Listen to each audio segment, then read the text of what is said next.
Welcome to the channel. Don't forget to like and subscribe. Today we're going to talk about what you need to know about escrow account.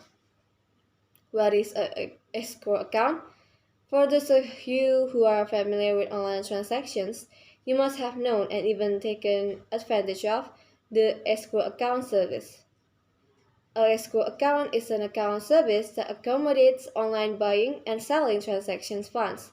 So the escrow account functions as an intermediary that bridges transactions between sellers and buyers. Actually, escrow accounts are not new. This transaction method is also known as joint account.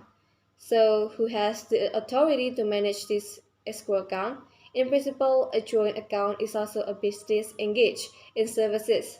So anyone can pursue this business and of course have the authority to manage it. The capital is not much, just enough to have an account at a certain bank. To provide more alternatives, a joint account service provider may have multiple accounts from different banks.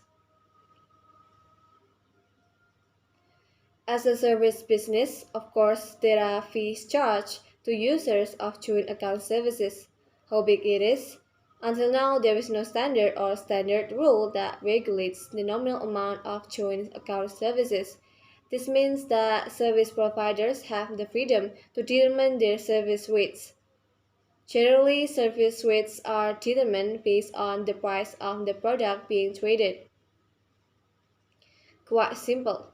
Then who has to pay the joint account service fee? Any fee for using joint account services are borne by the buyer. If so, how does this joint account work? It's easy, but to give a clear picture how it works can be explained in the form of points, which also represent the steps for buying and selling online transactions as follow. First one, buyer and seller agree to appoint the desired joint account service.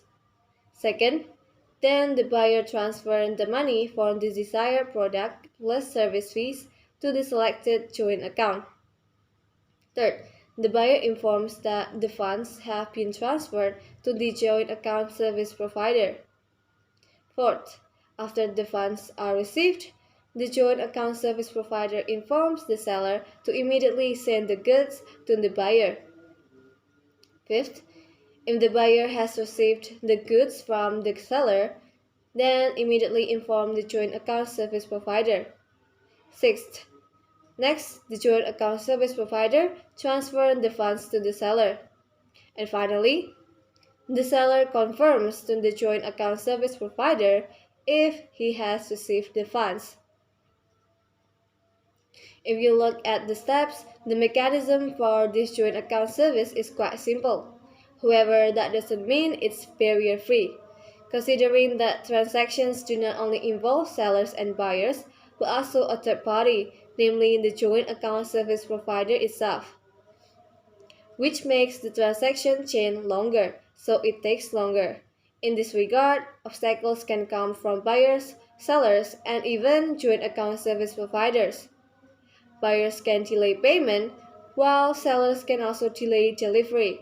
So, what are the problems with joint account service providers?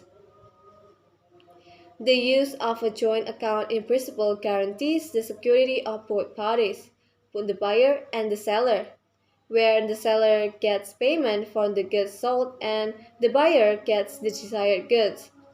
However, each party must remain vigilant and observant in choosing a joint account service. Why? In fact, using a shared account is not 100% secure. There are elements of the service provider who are irresponsible and run away from the funds for online buying and selling transactions that were entrusted to them. If something like this happens, anyone will be displeased, be it the seller and also the buyer. However, there is no need to be afraid or even avoid transacting online. There are still many joint account service providers who have experience and have high credibility. How to find it? You can browse to find testimonials about credible joint accounts. In addition, you can also look for references from friends or experienced online business people. Easy, isn't it? So enjoy the convenience of transacting online with a joint account.